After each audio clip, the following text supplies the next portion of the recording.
Bonjour à tous et à toutes. Bonjour, cher public. Est-ce que vous pouvez faire un petit coucou à nos internautes? Ok, donc vous êtes salués, vous êtes aimés depuis notre plateau et nous vous souhaitons la bienvenue à cette émission, à cette plateforme où on parle de foi, on parle de ministère de spiritualité et on parle aussi de finances. Et on parle de finances pas pour vous donner l'amour de l'argent selon le monde, mais pour vous permettre d'être riche selon Dieu afin d'enfanter les œuvres dont vous êtes enceinte. Et donc aujourd'hui c'est un format particulier parce que nous avons un public, un merveilleux public, un public dynamique. Est-ce que le public peut pousser des cris? Donc le concept il est simple. Vous allez avoir à tour de rôle des personnes qui viendront me poser des questions. Les questions doivent être simples sinon je me fâche. Je rigole. Et donc, il y a des personnes qui viendront à tour de rôle poser des questions. Nous avons 4 minutes ou plus, selon les questions ou les réponses, pour pouvoir justement traiter de la question. Et à la fin de la question, si la réponse est satisfaisante, la personne pourra retourner à sa place et une nouvelle personne viendra poser la question. Donc, il y a une courageuse qui a décidé d'être la première personne. Est-ce qu'on peut acclamer pour les premières questions? Parce que c'est toujours... Amen. Et donc aujourd'hui, je l'ai peut-être pas dit. Donc là, on aura plusieurs émissions. Hein, et là, nous continuons. Nous avons eu la partie 1 sur les finances. Et cette vidéo traitera de la partie 2. On s'est dit, il faut prendre le temps d'asseoir les bonnes bases et de partager des principes qui vont vous aider, vous, à être riche pour Dieu. Donc, je te laisse poser la question. Amen, amen. Bonjour, pasteur. Bonjour. Alors, moi, c'est Joanne. J'ai remarqué dans la société qu'en fait, l'éducation financière était très importante. Et je voulais vous poser la question, comment est-ce que vous faites, en fait, dans l'éducation de vos enfants pour intégrer l'éducation financière? Ah, ben, c'est une très bonne question, Jojo. Bon, ça, on l'appelle Jojo, hein, entre nous.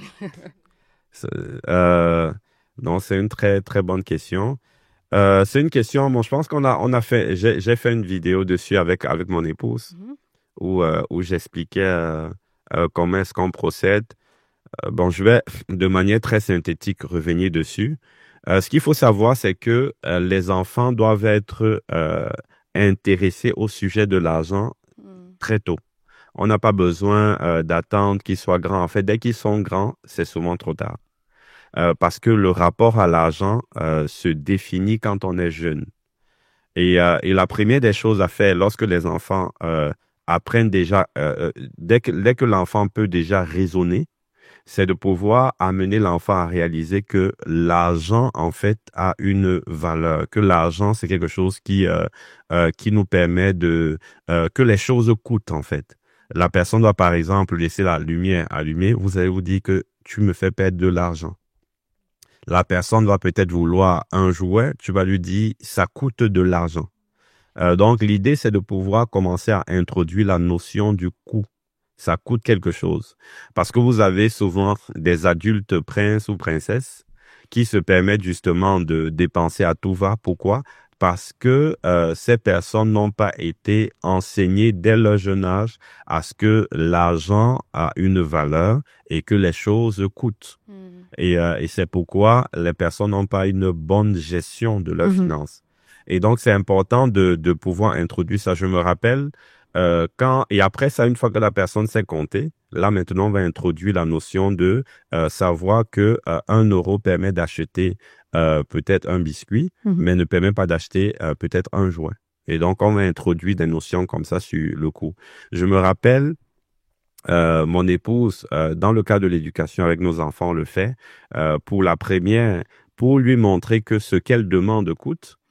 Elle avait déjà, nos enfants tous ont des caisses et ça, on commence dès l'âge de 3-4 ans à leur donner des caisses et on explique comment gagner de l'argent et comment dépenser.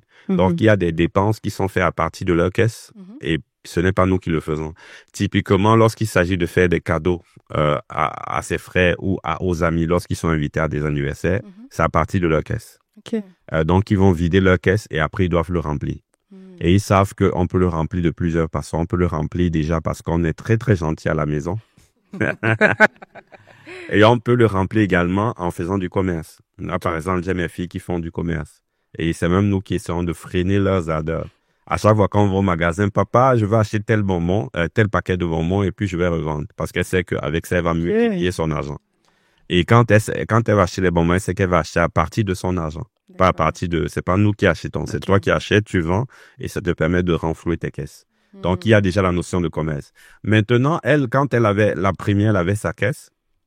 Elle allait au supermarché avec mon épouse et elle voulait tout au supermarché. Et donc, mon épouse a dit, OK, tout ce que tu veux, prends, mais c'est toi qui vas payer. Et elle avait sa petite pièce, je pense qu'elle avait, je crois, 4 ou 5 ans. Et elle avait, je crois, 3 euros. Okay. Mais elle a rempli son caddie. Donc, je veux ça, et prends.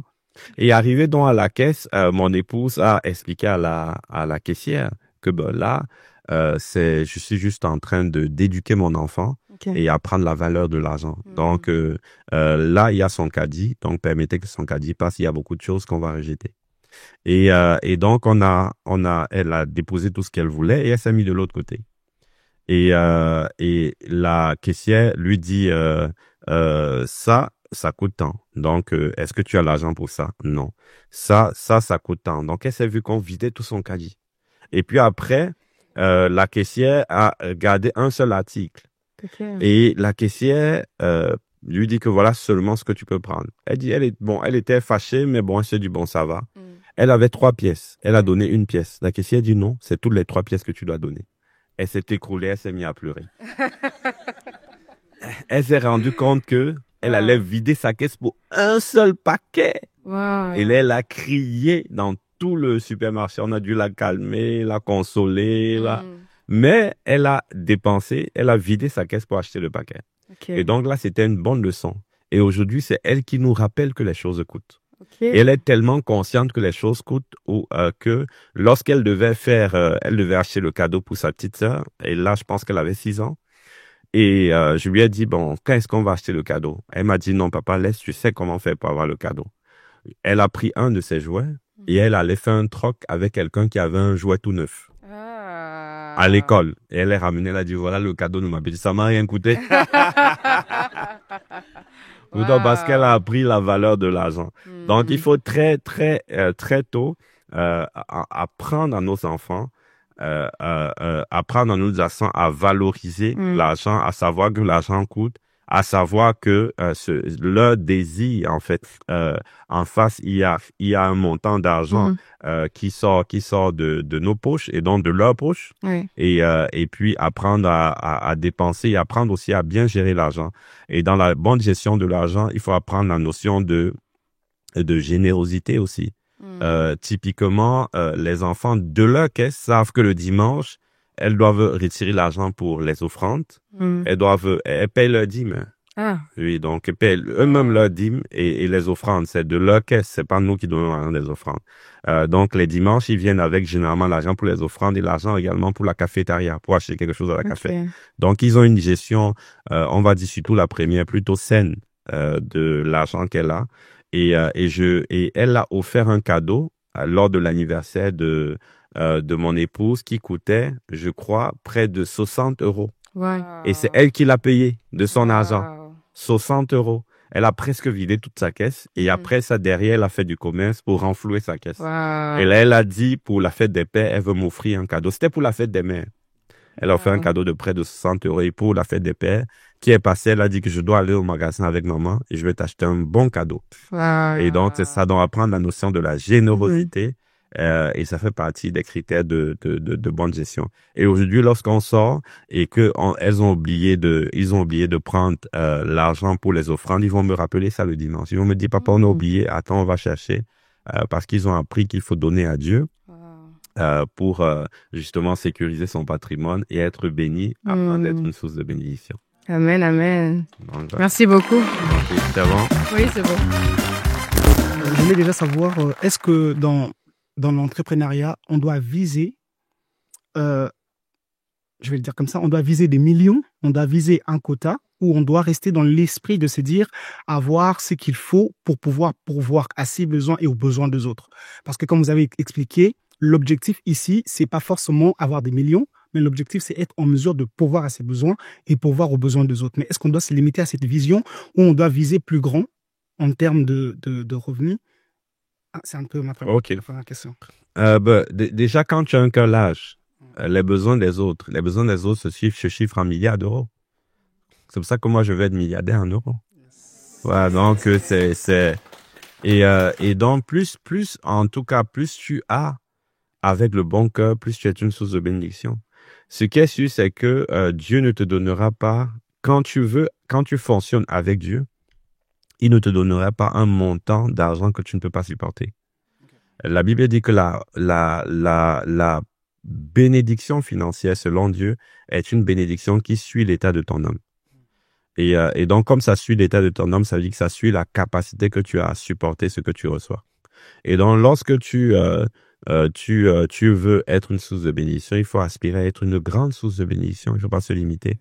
Mais c'est une aspiration. Ça veut dire que c'est pas une quête effrénée, quelque chose qui te met mal, quelque chose qui devienne un objectif prioritaire. Puisque ceci, les autres sont la priorité. Ben, ne fais pas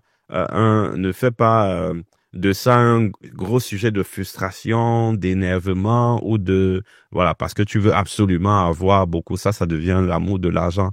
Mais lorsque c'est vraiment pour être une source de bénédiction, tu aspires à plus, tu travailles à avoir plus et avec ce que tu as, tu démontres déjà que c'est vraiment pour les autres et non pour toi. Oui, ma deuxième petite question, c'est je vais entreprendre, j'ai plusieurs idées, j'ai plusieurs visions bien planifiées et en même temps, j'ai plusieurs opportunités. OK. Mais je veux me lancer pour une première fois. Comment je m'organise? Est-ce que je me lance dans 2, 3 choses en même temps, pendant que je me dis j'ai des opportunités peut-être qui ne reviendront pas, ou j'essaye de rester dans une chose? Comment je m'organise? OK. Déjà, en termes d'entrepreneuriat, après le principe, il faut tenir compte des profils et des saisons. Là, typiquement, si c'est quelqu'un qui n'a que ça, c'est différent. Je le précise, voilà, parce que je te connais. Donc, si c'est quelqu'un qui, par exemple, est aux études ou quelqu'un qui a déjà un travail, la réponse, elle est différente. Si c'est quelqu'un qui n'a pas de travail et dont le travail sera ce projet, la personne peut à côté faire quelque chose de supplémentaire. Mais sinon, le principe est le suivant. Le principe est de ne pas poursuivre plusieurs élèves à la fois. Parce qu'en essayant de poursuivre plusieurs élèves à la fois, on risque d'être dispersé et de ne jamais réellement aller au bout des choses. Donc, il faut choisir un projet, il faut aller au bout avant d'exécuter un second projet. Maintenant, si j'ai donc beaucoup plus de temps parce que j'ai 24 heures qui sont libres, là, je peux décider de faire 2 projets, mais ça va exiger beaucoup de structure, beaucoup de rigueur pour pouvoir aller au bout des choses. Et généralement, en termes de choix de projet, ce qu'on conseille, c'est de prendre des projets selon la faisabilité. Donc, un projet qui est rapidement faisable. Tous les projets n'ont pas le même niveau de faisabilité, soit à cause du capital qu'il faut au départ, soit à cause des barrières à l'entrée, soit à cause de la complexité du secteur. Et donc, tout ça peut rendre un projet beaucoup plus complexe. Donc, il faut partir sur des projets parce que lorsqu'on lance un premier projet, le but, ce n'est pas forcément directement d'être enrichi à travers ce projet. Le but, c'est de devenir une version qui pourra réussir demain. Parce que les buts des premiers projets, souvent, c'est de nous faire devenir quelqu'un d'autre, quelqu'un de plus résilient, de plus structuré, quelqu'un de plus persévérant, de plus téméraire, quelqu'un qui a appris qui est plus tourné vers les autres parce qu'il a appris à gérer les clients. Et quand tu gères les clients, tu gères des caractères, tu gères des visions différentes, tu gères des frustrations. Donc, voilà, c'est tout ça. Ça nous fait devenir quelqu'un d'autre. Et lorsque tu deviens quelqu'un d'autre, c'est où les prochains projets tu peux réussir. Après, il n'est pas exclu de réussir les premiers projets, mais c'est très rare. J'ai presque jamais vu ça. La plupart des personnes que vous voyez aujourd'hui qui ont réussi sont des projets qui ont essayé, sont des personnes qui ont d'abord essayé, qui ont échoué et qui par la suite ont réussi. Voilà, parce que c'est à travers le processus qu'on devient la version qui est préparée à réussir. Ma toute dernière question. OK, toute dernière question. Et, bon, j'en ai 2, je ne sais pas comment choisir. Mais ce sont des très petites questions, donc j'en pose. J'ouvre par exemple, parce que vous avez tantôt parlé du fait que on devait dans nos business sélectionner toujours en fonction de ce qui, voilà, reste dans la parole, si je dois le dire comme ça. Par exemple, que penserez-vous, c'est vraiment une question très pratique, du fait de proposer de la boisson alcoolique dans le cadre d'un restaurant? J'enivre pas forcément les gens, mais je propose parce que dans le milieu, voilà, c'est demandé. Qu'est-ce que vous en pensez pratiquement? Bon, déjà, dans ma conception, la boisson n'est pas un péché. Voilà, après, on peut ne pas être d'accord dessus, on peut être d'accord. Donc, si je pars de ce principe-là, si je suis dans un environnement que je régule et que je ne vends pas de la boisson que les gens vont aller utiliser et que moi je régule, euh, en soi, pour accompagner, ça ne me choque pas vraiment. Après, on n'a pas le même niveau de sensibilité. Je sais pas si je l'aurais fait, mais ça ne me choque pas que quelqu'un le fasse en fait. Tu vois, dans le cadre d'un restaurant, ça ne me choque pas. Ça ne me choque pas. Après, c'est clair que je vais faire attention aussi au type de boisson que je propose. Moi, je vais pas proposer, tu vois, de la vodka en fait. Tu vois, je vais proposer du vin blanc, du vin rouge. Et, euh, et pourquoi pas dans certains contextes, peut-être la bière, mais avec le vin rouge, vin blanc, je serais plus à l'aise, en tout cas, à proposer dans le cadre d'un restaurant. Mais des boissons trop fortes, non, ça, non, en fait. Ça, non, parce qu'on n'a pas besoin de 10 000 verres, quoi. Juste un verre peut amener l'autre à pécher. Je crois que ça sera tout. Je vais éviter là. Merci. Ok, ok, c'est bon. Ok, bon, moi, ma question, Pasteur, c'est plus portée sur l'investissement en général. Ok. Quand je parle d'investissement, je parle de bourse et de crypto. Et je voulais savoir, est-ce que pour un chrétien, déjà, c'est une bonne chose d'investir en bourse, en crypto-monnaie, investissement en général? Ok. Et est-ce que ça remet pas en question, enfin, est-ce que ça compromet pas ma foi, entre guillemets, de Ok. faire ce genre d'investissement? Ok. Bah déjà, la crypto, la bourse, bien sûr qu'il n'y a pas de problème, puisque c'est un domaine qui est légal et tu ne t'enrichis pas en détruisant les autres. Voilà, ça veut dire que d'un point de vue éthique, il n'y a pas de problème et d'un point de vue légal, il n'y a pas de problème. Donc à ce niveau-là, je ne vois pas pourquoi ce serait mal. Je dirais même que le domaine du trading est un secteur qui enrichit et qui fabrique des millionnaires. Donc, c'est un des piliers d'enrichissement. Vous savez, il y a plusieurs piliers d'enrichissement. Vous allez voir que ceux qui sont riches généralement investissent dans un certain nombre de secteurs et souvent les mêmes secteurs. Tu as donc tout ce qui est trading, tu as tout ce qui est IMO, et puis généralement tu as tout ce qui est prise de participation dans des sociétés. Et c'est souvent des trois. Après, d'autres investissent dans de l'or, mais c'est plus des valeurs refuges. C'est pas vraiment pour être enrichi. Mais ceux qui ont de l'argent dans d'autres secteurs reviennent généralement dans les secteurs de l'immobilier, de la bourse ou en prenant des participations dans d'autres sociétés. Donc, c'est souvent les trois piliers d'enrichissement. Donc là, le trading, c'est quelque chose à faire et ça ne compromet pas la foi. Après, il faut faire les choses avec discernement parce que c'est un secteur très vite qui peut nous rendre dépendants. Contrairement à d'autres secteurs où le temps est long, au niveau du trading, le temps est très court. Et ça veut dire que les choses, ça bouge rapidement. Et comme ça bouge rapidement, ça crée une forme d'addiction. Voilà. Et donc, il faut s'être investi, mais pour ne pas compromettre sa foi, il faut le faire avec discernement et avec rigueur. Il faut s'imposer des principes et il ne faut pas déroger à ces principes. Sinon, très rapidement, ça peut devenir compliqué, un peu comme les réseaux sociaux. En soi, être sur Instagram n'est pas mauvais, mais très rapidement, tu peux devenir addict. Et c'est pareil pour le domaine du trading. Très rapidement. Donc, il faut s'établir des principes. Se dire, par exemple, que de telle heure à telle heure, je consulte des informations au sujet des finances. De telle heure à telle heure, je regarde mes positions et je place mes positions. Mais au-delà de ces créneaux, je ne suis pas là à regarder chaque minute ce qui se passe. Donc, voilà ce que je peux conseiller. Okay. Mais étant donné qu'il y a encore un peu de temps, je voulais aussi connaître votre avis sur des business qui sont un peu jugés comme étant éthiquement pas corrects, dans le sens dropshipping, marketing digital.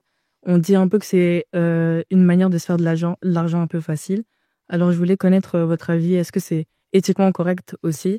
Enfin, pour un chrétien de faire ce genre de choses, de l'achat-revente, parce que... Bon, si c'est facile pour quelqu'un qui le fasse et qu'il se fasse de l'argent, on voit. Si c'est facile, non.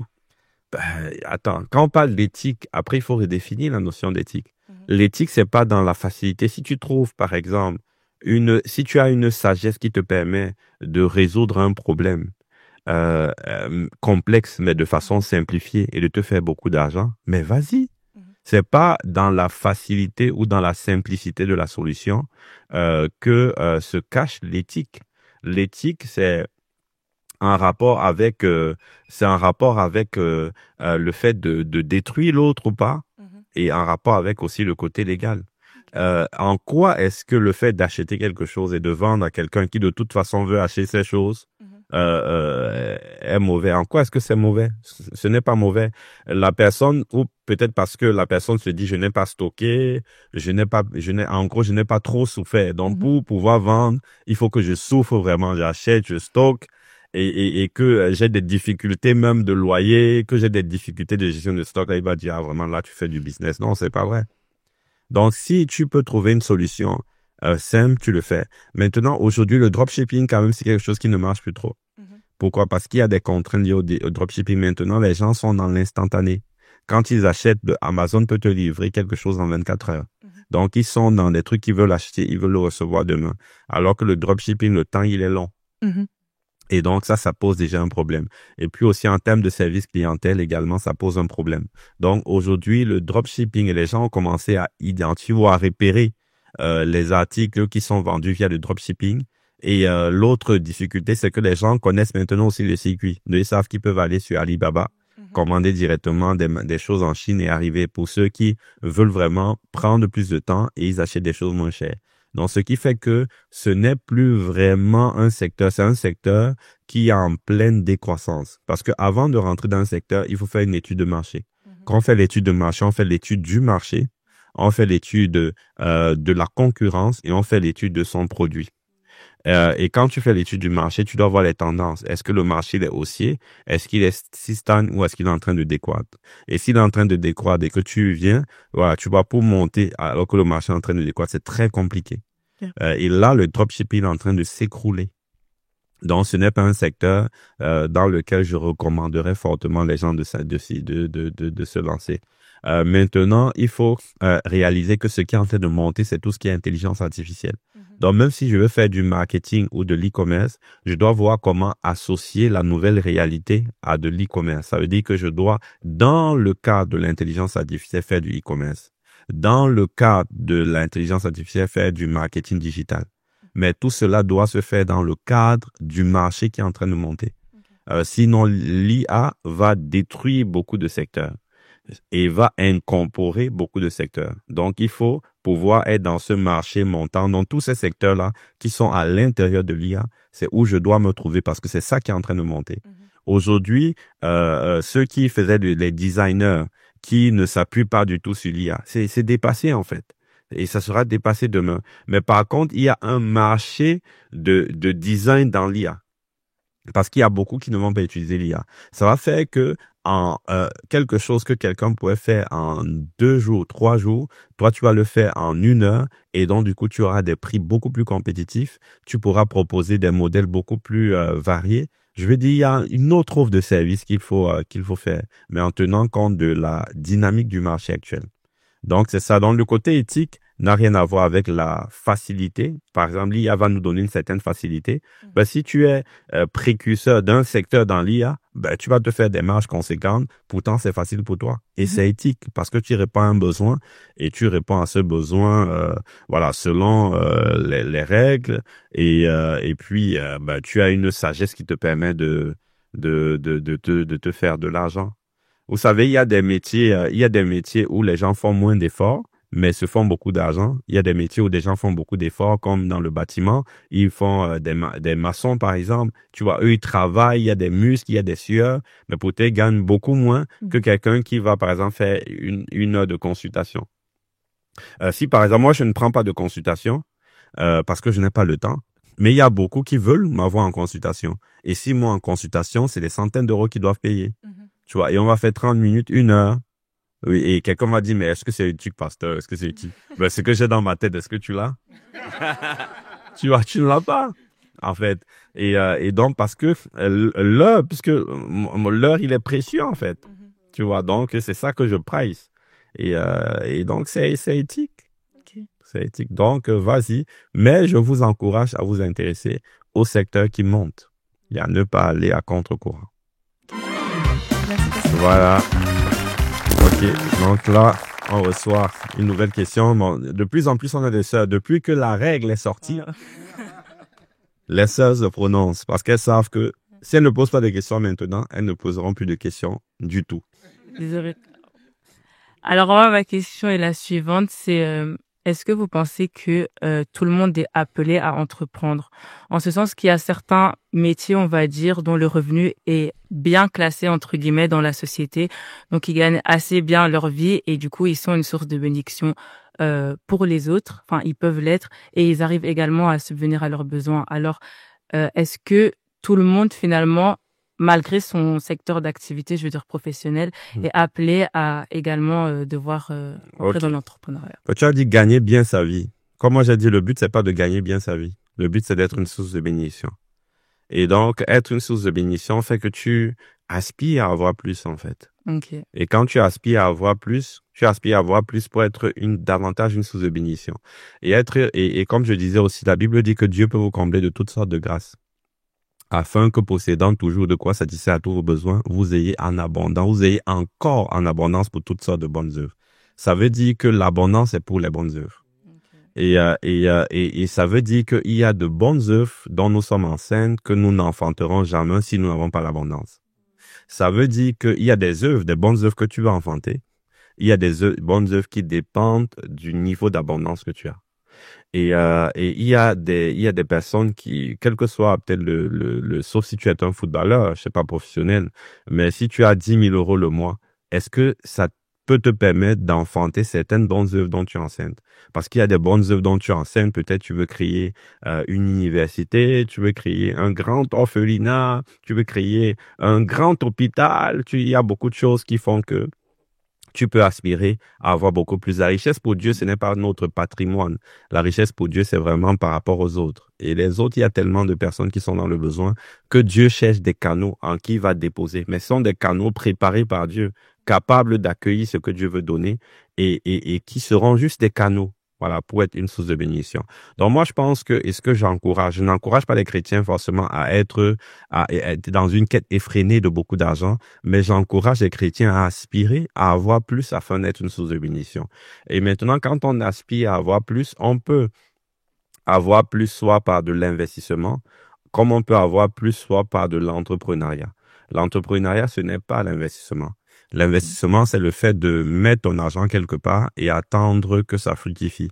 L'entrepreneuriat va exiger d'autres capacités, va exiger d'autres compétences pour pouvoir justement gérer un projet au quotidien pour en faire un succès. Pourquoi est-ce que je pense qu'il est important d'investir ou d'entreprendre? Déjà parce que tout travail qui dépend de ta force est un risque que tu prends. Parce qu'aujourd'hui, tu peux être dans un secteur où tu es bien rémunéré, mais si il y a quelque chose, une situation compliquée qui t'arrive, peut-être un accident, et que tu es dans l'incapacité de travailler, qu'est-ce que ta vie devient? Tu vois, donc ça veut dire que tout travail qui dépend de toi, de toi, est un risque que tu prends. Parce que demain ne nous appartient pas. Et la Bible, il faut toujours avoir la foi et espérer le meilleur, mais il faut toujours se préparer au pire. C'est la leçon que la Bible nous donne quand il parle de la fourmi, la sagesse de la fourmi. La sagesse de la fourmi, c'est la sagesse qui veut que tu te prépares au pire. Et se préparer au pire, c'est pouvoir avoir plusieurs sources financières qui alimentent ta vie. Tu n'as pas dit vraiment, mais il faut aspirer, il ne faut pas méditer le pire. Il ne faut pas projeter le pire. Il faut toujours méditer ce qui est meilleur. Il faut toujours aspirer à ce qui est meilleur. Il faut toujours désirer ce qui est meilleur. Mais il faut se préparer au pire. Se dire, si aujourd'hui, je suis dans l'incapacité de travailler, qu'est-ce que ma vie devient? Est-ce que je peux maintenir mon niveau de vie? Est-ce que je peux continuer d'être une source de bénédiction pour les personnes que j'aidais déjà? Est-ce que je peux le faire? Si ce n'est pas le cas, ça veut dire qu'il y a d'autres sources que Dieu veut ouvrir dans ma vie pour alimenter ma vie, de sorte que je sois une source de bénédiction extraordinaire. Donc, quel que soit le métier que tu vas faire demain, ma chère Élise, je t'encourage, je t'exhorte, je te demande de pouvoir aspirer à avoir plus, pouvoir t'intéresser à l'investissement. Tu peux investir dans l'immobilier, tu peux prendre des participations dans des sociétés, tu peux également entreprendre demain, mais si tu ne te sens pas même d'entreprendre, tu peux entreprendre avec quelqu'un. Tu as posé la question de savoir est-ce que tout le monde peut. Tout le monde ne peut pas entreprendre tout seul, mais tout le monde peut apprendre à entreprendre. Donc, tu peux entreprendre parce que entreprendre, c'est quoi? C'est apporter de la valeur, de mettre en place un système qui permet d'apporter de la valeur aux gens contre rémunération. Et donc, si tu as une valeur que tu peux apporter à cause d'un talent, d'une connaissance, d'une compétence que tu as, l'entrepreneuriat, c'est quel est le système que je mets en place pour automatiser le fait d'apporter de la valeur et de récupérer l'argent. Donc, ce système va permettre d'apporter de la valeur, récupérer l'argent, gérer l'argent, optimiser, etc. Et ce système-là, c'est ça l'entrepreneuriat. Et ce système peut être mis à 2, ça peut être mis à 3. Donc, si je ne peux pas entreprendre tout seul, je peux apprendre à entreprendre et je peux m'associer à des personnes pour entreprendre de manière efficace. Ok, merci beaucoup. Je t'en prie. Donc, soyez riches pour Dieu. Donc, nous sommes arrivés à la fin de cette vidéo et de ce premier module sur les finances. Je pense que vous avez été bénis. On a été tous bénis. Moi également, j'ai été béni, voilà, de répondre à ces questions, moi-même de structurer ma pensée pendant que je répondais. Donc, ça m'a également béni. Donc, j'espère que vous qui nous avez écoutés, vous avez été également bénis. Si c'est le cas, je vous invite à partager massivement. Vous savez, l'objectif de cette chaîne, c'est de pouvoir éveiller la conscience des chrétiens. Donc, si tu n'es pas chrétien, tu m'entends dans ta vie au Seigneur Jésus. Dans ta vie au Seigneur Jésus, je m'adresse principalement aux chrétiens et parce que nous voulons que Dieu suscite une armée de chrétiens riches pour Dieu. Nous avons compris que la richesse, ce n'est pas le diable, la richesse est divine et la richesse, c'est le plan de Dieu pour ses enfants, pour que ses enfants soient influents, impactants et puissent accomplir les œuvres dont ils sont enceintes. Et le but de cette chaîne, c'est de contribuer modestement, à notre façon, à pouvoir enfanter cette génération de personnes riches pour Dieu. Donc, pour cela, on a besoin de toi qui nous écoute. N'hésite pas à partager massivement.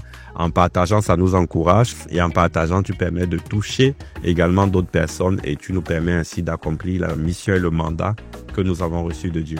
Donc, n'hésite pas à le faire. Abonne-toi également, like et si tu as des questions, mets-les en commentaire et on se fera un plaisir d'y répondre. On se dit à bientôt. Peace!